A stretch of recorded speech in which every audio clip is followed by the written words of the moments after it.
22FK കഴിഞ്ഞതിന് ശേഷം ഈ നഴ്സിംഗ് സ്റ്റുഡൻസ് ഒക്കെ ആരെങ്കിലും ഫോൺ ചെയ്യുമോ, അല്ലെങ്കിൽ എങ്ങനെയുണ്ട് ആ ഒരു എക്സ്പീരിയൻസ് പറയും? എന്ന് വെച്ചാൽ റിയൽ ലൈഫിൽ അവർ അങ്ങനെയായിരുന്നു, അല്ലെങ്കിൽ ബാംഗ്ലൂരിൽ ഞങ്ങൾ പഠിച്ചപ്പം? അല്ല, എനിക്ക് പലപ്പോഴും തോന്നിയിട്ടുള്ള ഒരു കാര്യം, ഇവർ ഒരുപാട് പേര് പറഞ്ഞത് എൻ്റെ അടുത്ത്, ഞങ്ങളൊക്കെ ഒരുപാട് തെറ്റിദ്ധരിച്ചിട്ടുണ്ട് സമൂഹം എന്ന് പറയുന്നത്. അതെനിക്ക് തോന്നിയിട്ടുണ്ട് കേട്ടോ. നമ്മൾ വളരെ ലാഘവത്തോടു കൂടി പറഞ്ഞു തള്ളുന്ന ഒരു കാര്യമാണത്. പക്ഷെ അത് സത്യമാണ്.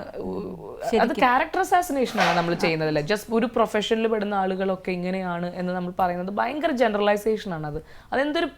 അത് വളരെ ഒരു പൊട്ട ഒരു രീതിയാണെന്ന് എനിക്ക് തോന്നുന്നു. അത് പലരും വളരെ വിഷമത്തോടു കൂടി എൻ്റെ അടുത്ത് പറഞ്ഞിട്ടുണ്ട്, ഈ സിനിമ കഴിഞ്ഞിട്ടാണെങ്കിലും. പിന്നെ അതുപോലെ തന്നെ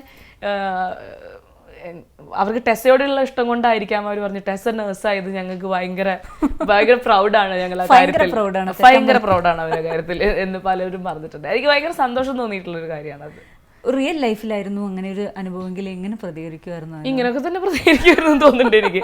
ഇതിലും കൊഞ്ഞ് കൂടിയാലേ ഉള്ളൂ, കുറയില്ല എന്തായാലും. അറ്റ്ലീസ്റ്റ് ഇതൊക്കെ കാണുമ്പോഴത്തേക്കും എനിക്ക് തോന്നുന്നു മലയാളി പ്രേക്ഷകൻ്റെയും കുറച്ചൊക്കെ പ്രതികരണശേഷി കൂടുമല്ലേ? സിനിമ എത്രത്തോളം ആളുകളെ സ്വാധീനിക്കുന്നുണ്ടെന്ന് നമുക്കറിയില്ല. ബിക്കോസ് എനിക്കിപ്പോൾ alcohol is injurious to health എന്ന് നമ്മൾ ഓരോ ആൽക്കഹോൾ സീനിൽ എഴുതിയോണ്ട് എത്ര പേര് ആൽക്കഹോളിസം അല്ലെങ്കിൽ മദ്യപിക്കുന്നത് നിർത്തിയിട്ടുണ്ടെന്ന് എനിക്കറിയില്ല. ഏറ്റവും വലിയ കാശ് കളയുന്നത് ആ ഫീൽഡിലോട്ടാണെന്ന് നമ്മൾ പത്രത്തിൽ വായിക്കാം. ഓണം ആഘോഷിക്കുമ്പോഴായാലും ഓരോ ആഘോഷവേളയിലും മലയാളിക്ക് അതുകൊണ്ട് നമുക്ക് അറിയില്ല. അതാ ഞാൻ പറഞ്ഞു വരുന്നത്. അപ്പൊ സിനിമ എത്രത്തോളം ആളുകളെ സ്വാധീനിക്കുന്നുണ്ട് എന്നുള്ളതിനെ കുറിച്ച് നമ്മൾ അങ്ങനെ ഒരു ഡിബേറ്റ് ചെയ്യുകയാണെങ്കിൽ നമുക്ക് ഒരുപാട് പറയാനുണ്ട് അതിനെക്കുറിച്ച്. പക്ഷേ അഥവാ അത് പോസിറ്റീവായിട്ട് ഇൻഫ്ലുവൻസ് ചെയ്തിട്ടുണ്ടെങ്കിൽ അത് 22FK എന്ന് പറഞ്ഞ പടത്തിൻ്റെ ഏറ്റവും വലിയ വിജയമായിരിക്കും.